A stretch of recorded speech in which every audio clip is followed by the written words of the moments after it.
right, guys, we are back. We're back. Episode 3. Can you believe it? We are up to 3 episodes now, folks. Now, I hope you guys caught the last 2. If you haven't, YouTube, Real Life Talk Podcast, Instagram, Facebook, TikTok. Go check them out. All right, well, what's happening, Chris? Oh, man. It's another week. How was your week? It was good. I can't really complain about anything. Nothing's really happened, to be honest. It's been kind of a boring week, I guess. Right? Which, isn't a bad thing. No. So. Yeah. Lots of rest. Oh, yeah. Right. That's one thing I've been getting, which I'm pretty excited about. And normally I struggle, and we've talked about like insomnia, especially when when you've got depression or anxiety. It really affects your sleep and stuff. And for sure. For me, the last, I'd say 2 weeks, I've been getting 8 hours straight. But the bad thing is I'm falling asleep at 4:30 in the morning. So that's so it's a double-edged sword. I'm getting good sleep now, but it's But that's okay. As long as you're getting the sleep, your time is your time. Yeah. So you want to go to bed at 4:30 in the morning and get up at 12, 1 or 2. Yeah. That's on you. As long as you're getting that rest, which is the important part. It's working. Right? Yeah. My week. About the same. I think I've felt good every morning getting up, doing this walking and jogging thing. Yeah. Well, I'll be honest. The last couple days, I'd wake up bright and early, and man, I would not want to get up. I would sit there and keep snoozing the button, looking at the clock, and just man, I'm gonna miss today. I don't want to get up. I don't want to. And man, all I have to do is think. You know what?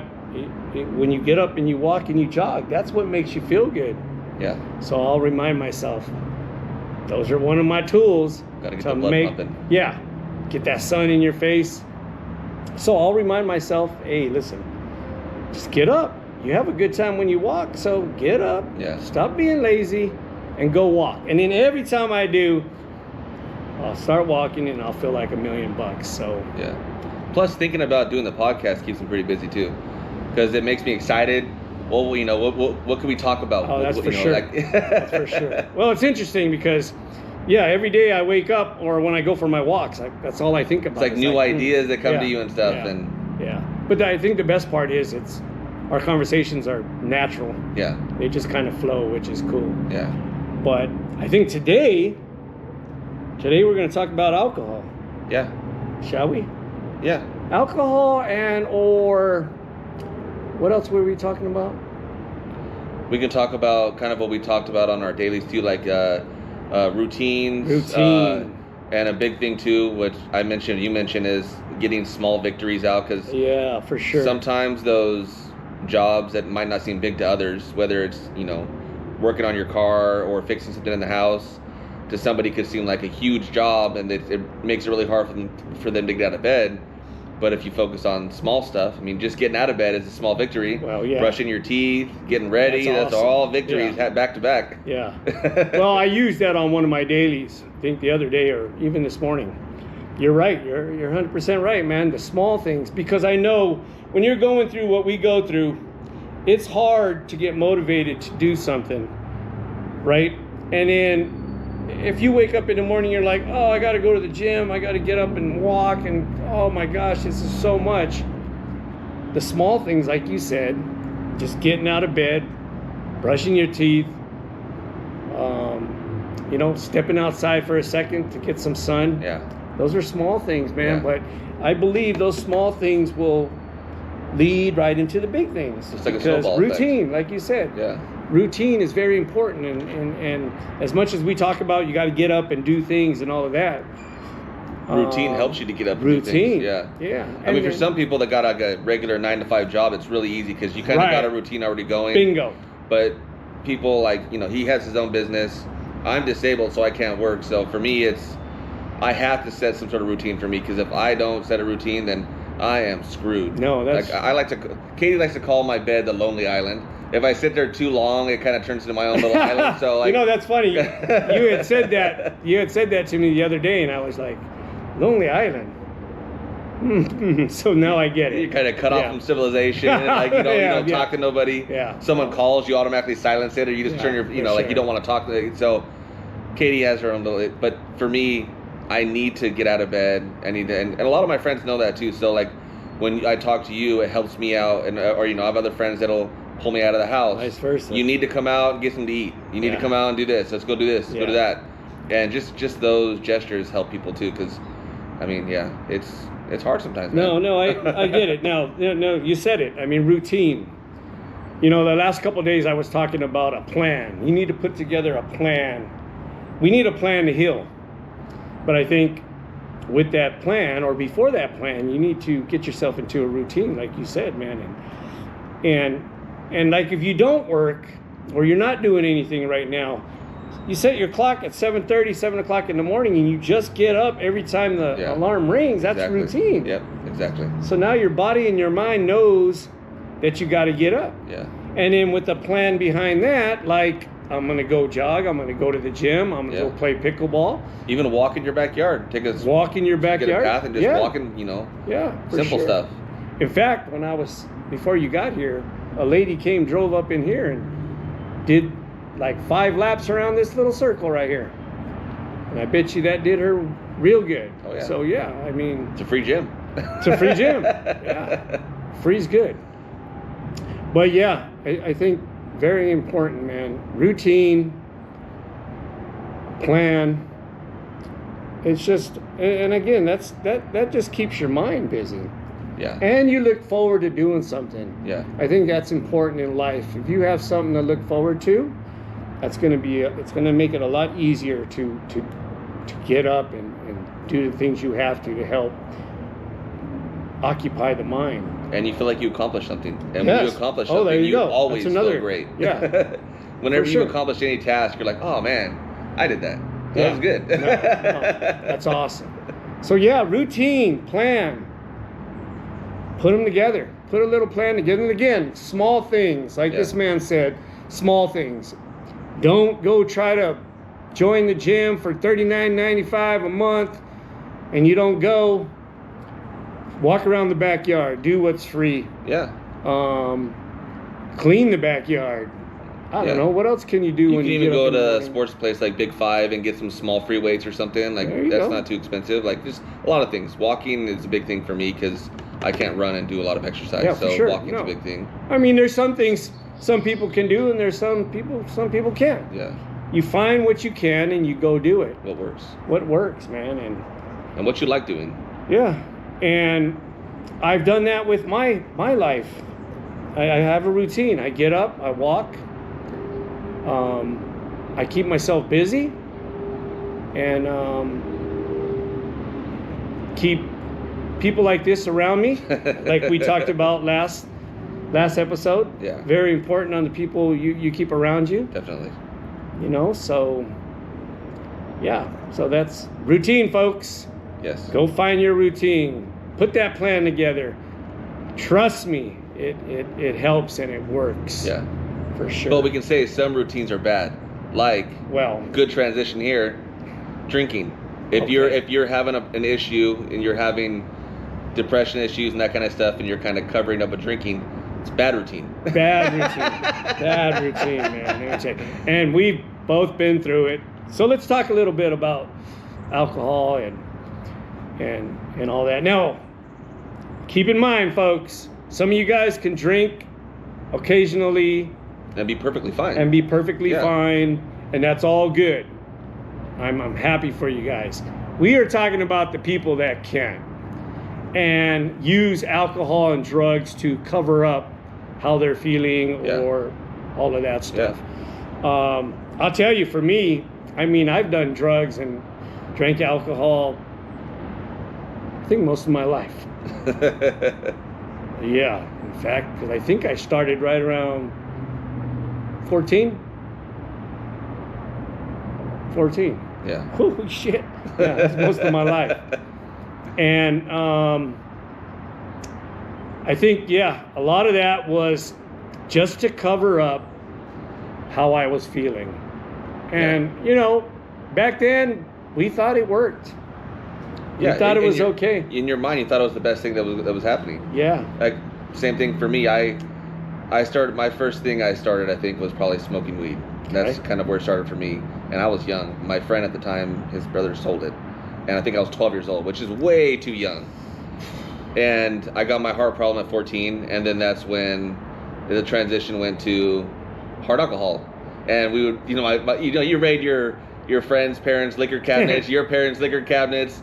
You think you're being smooth by putting water in the vodka bottle, and you're not fooling anybody. Your parents will find out. Trust me. I know. But it's the same thing though. As soon as I found out that I had my heart disease, and I found out that I can no longer do sports or anything like that, it kind of just flipped my life upside down. So then I started, okay, well then I'm going to start doing this. So I started kind of rebelling against my own body basically.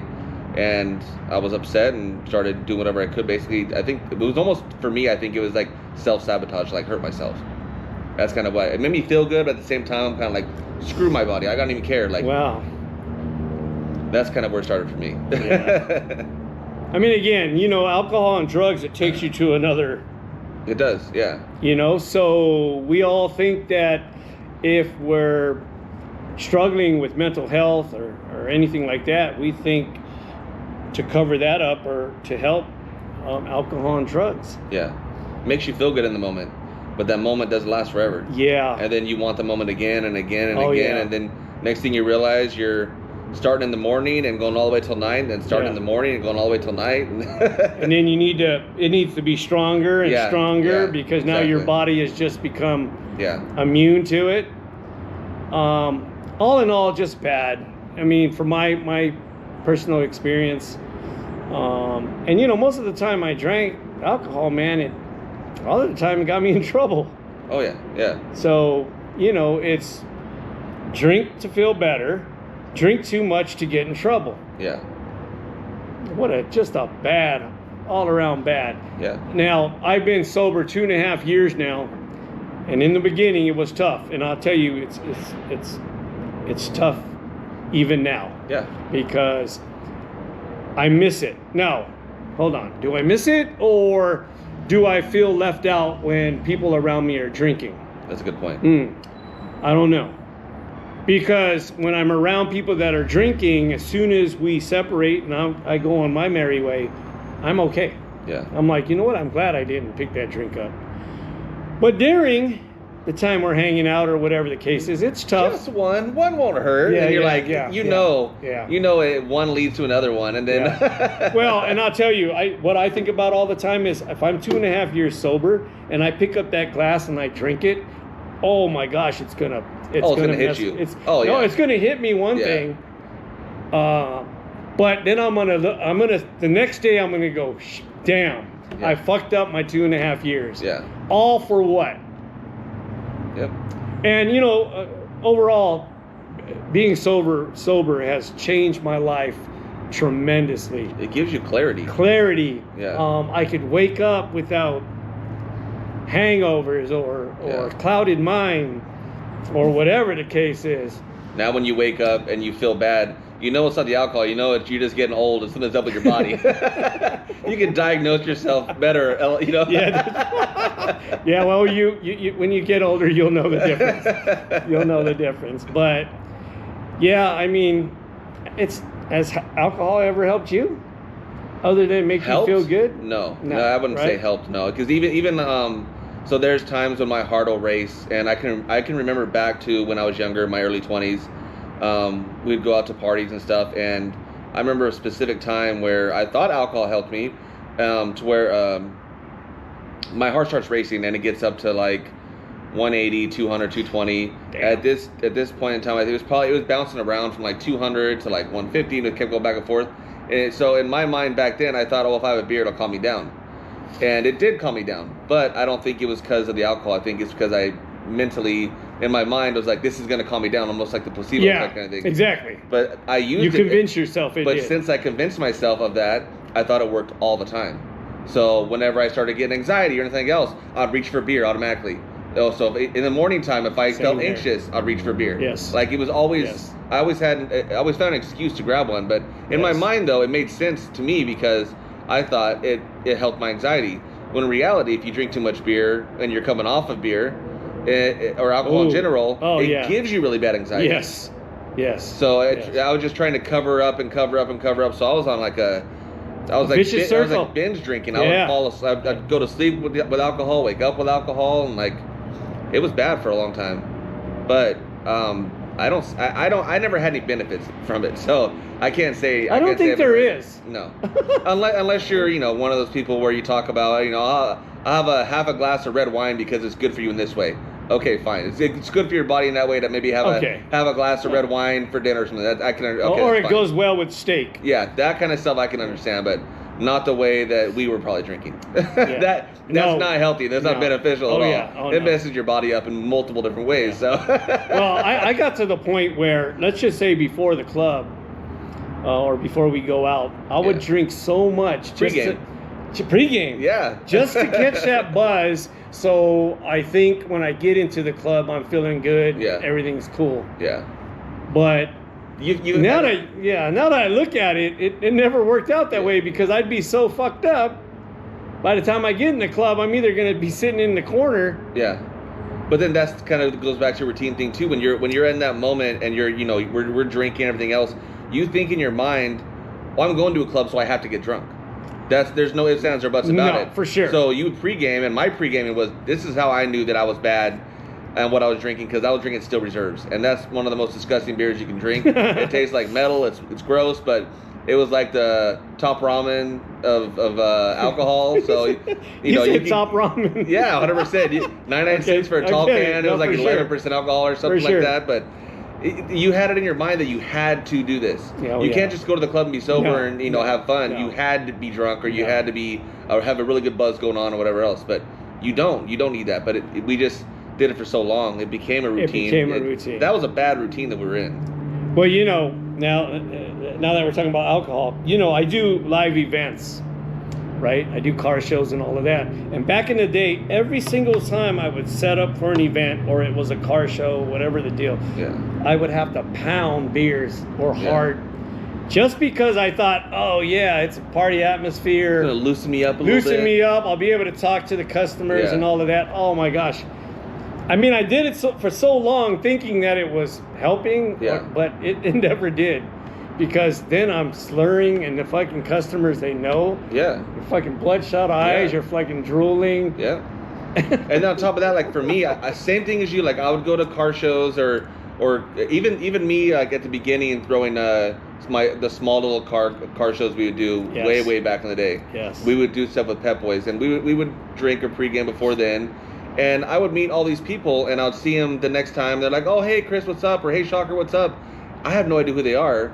Because I was buzzed at that time, and I met, I'm a very loving person when I drink. So, like, for me, I'm like, what's up? And then, the next time I see him, I don't recall anything. Wow.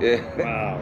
And to me, like, what's the point of that? I don't see a point in doing that to yourself. It's not fun. It's fun for what? A couple hours, and then that's kind of it. Yeah. And then you feel like crap the next day, and being our age, you feel like crap the next 3 days. Well, and then it leads to what it led to, which was over drinking. Yeah. Having a drink in the morning to think it's gonna make you feel good throughout the day, and it's just again, folks, it's not we're just talking about us. Yeah. We're talking about our experiences and guys with mental health issues, depression, anxiety, all of that. Alcohol and drugs just don't help. No. Period. No. Like you said, there's some people that can have a beer here and there and they're fine. And more power to you. But some people that just kind of know and they're drinking all the time. Yeah. Try like 2 weeks of just not drinking. I mean, if you're a heavy drinker, cold turkey is not a great idea for you. But start slowing down. Yeah. Small wins, remember? Yeah. Start slowing down to the point to where you can take a week off and just see how clear-minded you feel. Yeah, for sure. You start thinking about things. You start remembering things. Like, this fog just kind of lifts off of your head. It's a different way. It's a different way to live, man. And again, I mentioned I do miss it sometimes, and I think I miss it because it's in front of me. Yeah. But I wouldn't change the way I live right now for any of that, because It's also put you on the path you're on. You not drinking and doing what you want. Everything just seems to come together. Yeah. Everything just works out. Of course, life is a challenge itself. Yeah. But when you don't have alcohol and drugs back there fueling you, it's a different world, man. And Yep. I love the way my life is right now, and I'm not going to change it. Yeah, I agree. I'm gonna stick with it, man. But yeah, again, alcohol and drugs, man. What a. Me and you met. We were the only sober ones at the place at Beefy's house. That's when me and you met, and we were talking about it, and then me and you were the only sober ones. That's right. Holy shit. Everyone else was drinking, and I was drinking a Spindrift drink, which was just juice, like carbonated. That's right. Carbonated juice, basically. Oh, wow. That's a trip. We were. Yeah, and we talked about that. How, you know, I hadn't, at that point, I think I hadn't drank for maybe a year and a half or something, or a year, or whatever. Yeah. Then, okay. Well, maybe that's why when we met, everything just clicked. Yeah. And again, it would be kind of strange if you were still a drinker, if I was still a drinker, and we were going to try to do this because. Well, yeah, it'd be hard to hang out. If I'm like, all right, let's go. Let me pound this beer real quick before we get on here. Yeah, I'll be down here. Let me take my shot real quick. All right, we're good now. Yeah. Sponsored by. And you know what? Now that I'm thinking about it, what a beautiful thing, because we both are sober, and we can honestly say that we are, and we're not sneaking around the corner trying to. For me though, I feel like it's pretty. I feel like for me it's easy to not drink. Because for me it was more of like, because I can still drink if I want to right now. I don't feel like I can't say that though, because I did drink a lot, so maybe I did rely on it. But towards the end, I would just drink maybe on the weekends or every other weekend, or once a week, once a month or something like that. But it just started messing with my heart. So in my mind, once something affects me physically, I just cut it off. Okay, well. And so, in my mind, a switch went off. That's a good idea. Yeah, my mind. Fucking with your heart. So a switch went off to where I just no longer drink at all. Like, for me, it doesn't even sound good. It doesn't, like, nothing about it sounds good, except for micheladas. And I loved micheladas. So, what my dad did for me is, I think I told you, he would give me non-alcoholic beers so that I could still have a michelada. Hey, listen, listen, now non-alcoholic, I mean that'll work. Yeah. If that's what idea. You love. Yeah, for people that have a hard time stopping, that's another good thing too. Well, see, I think there's a difference between you and I. I think you can still, if you wanted to, you've never had a problem with alcohol. To an extent. I think, yeah. So, back in the day, I want to say I did. Not that it's a good idea that you do. Yeah. But I think you'd be okay. But like for me, if I went back to drinking and I did it the way I was, because I know I'm not, I don't know what you call it, but I'm not one that can do something small. Yeah. When I go in, you give it 110%. Yeah. And that's why I found that being sober and then going 110. All right, well, another technical difficulty. Yeah, sorry about that, guys. The camera's overheating and we don't know why yet, so we're gonna try to, for next one, we're gonna try to, I don't know, get a fan or do something. Yeah, man. But we'll figure it out. Yeah, but, sorry. Yeah, you were telling your stories about how drinking wise and everything, how it's not, long term. Man, it's just, I mean, again, with guys like us that have, issues or conditions, none of that, alcohol, drugs, none of that will ever help whatsoever. No, especially if you're using it for that purpose. Yeah, it's not. If you're trying to use it to cover up or to forget, or even drugs in general, whether it's weed or something harder than that, or pills, like none of that is a good thing to use to cover something up. No, it'll make you feel good for a bit, but it's not a long-term fix. You need to figure out what's going on. For sure. I mean, I think that's the most important thing. You need to figure out exactly what's going on with yourself, or, what condition you may have. And then it's got to be done sober. Yeah. It's got to be. Yeah, you can't be in there trying to help yourself and still drinking and. I think what we're trying to say, guys, is that if you're going through some stuff, man, give it a shot. Yeah.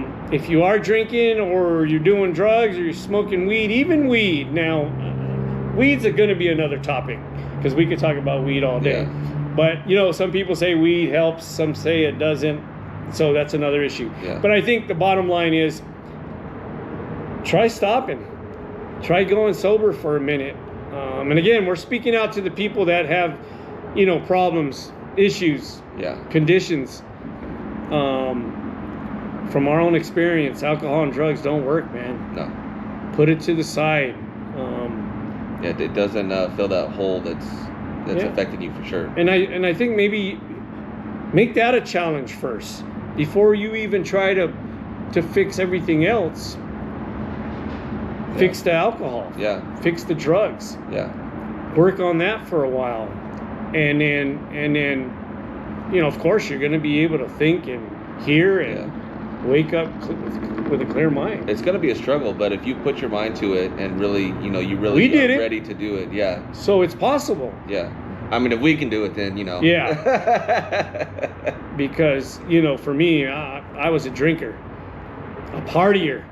Yeah. Like we were the clubbers. heavy duty. Clubbers back then. That's when clubs used to be around. Yeah.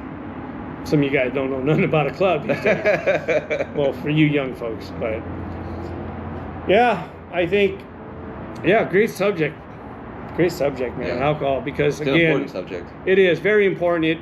It just leads to no good.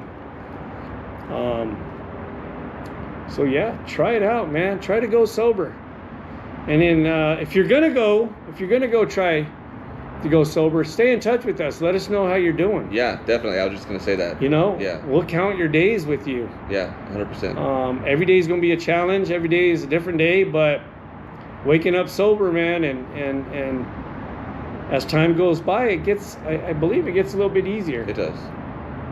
So give that a shot, man, because I truly feel it would help. Yeah. It's a big deal, man, that alcohol and drugs, because it don't do nothing. Having a clear mind always helps. Yeah, man, it's incredible to wake up with a clear mind. It's incredible to be sober. I'll tell you, because man, I think clear. Yeah. You know, and to run a business. Now, I ran a business for years drunk, and I'm being honest. For all those years, I survived, but I have never been in the position that I am today because I am sober. My business has flourished, has gone big time. Yeah. Because, and I know for 1,000% it's because I went sober. Yeah. And of course it helps with my bipolar or my stress, my anxiety. Yeah. That's the biggest benefit for me is when I stopped drinking is you start noticing other bad habits you're doing. So you start you stop doing those, and then like you said, you start focusing on good stuff, going for walks and doing stuff to get your body healthy. Yes. After you start getting your mind healthy. That's another thing we'll talk about on the next one of our next episodes is getting yourself healthy. Yeah. You know, stop drinking and stop doing drugs. That's the start. Yeah, 100%. To being healthy. That's the start. Yeah, that is the start. Then all the exercise and all the other stuff will come with that. But wow, one step at a time. Great subject, man. Yeah. Great subject. How you feeling? I feel good. Feel good? I'm looking forward to the next one now. You guys, look out for episode 4 after this one. Yeah. We are not going to stop. No. We have got a lot to talk about, man, and it's been proven that when we do talk about it and we share it, it helps. Yeah. A lot of people don't respond to any of this, but we know they're listening. Yeah. So we will continue to do this because we love to do this. We're here to heal together. Yep. You know, because it's not easy. And if you need some support, you need some help, that's why we're here. Yeah. Right? Shoot us a message too. Yeah. But I think it's important too, what you said. If you are going to start going through the process of no longer drinking or doing drugs, and you want to keep in touch, kind of let us know what's going on, please shoot us a message. Yeah. I like that. 100%, man, because sometimes you need somebody there just to talk to, or we want to see some wins, encouragement. man. We want to Oh, see yeah. wins. That's the whole point of this. Yeah, and then when you're winning, everything else just falls into place. So, but you got to start somewhere. Yeah. So, wow. Yeah. Episode 3 in the books. 3. Man, we're big time. we were big time now, but this feels good, man. So, all right, folks. Episode 3 is in the books. I hope you guys take away as much as you can with these episodes. I hope you guys stick around, support the channel. Yes. Hey, did Oh yeah. did we show them this? No, we did not. Got the shirts on and everything. So I yeah. mean, we're representing, folks. Real life talk. That's all it's about. All right, well, folks, my name is Gus. Chris. Thanks for joining us. We are out of here. Peace out.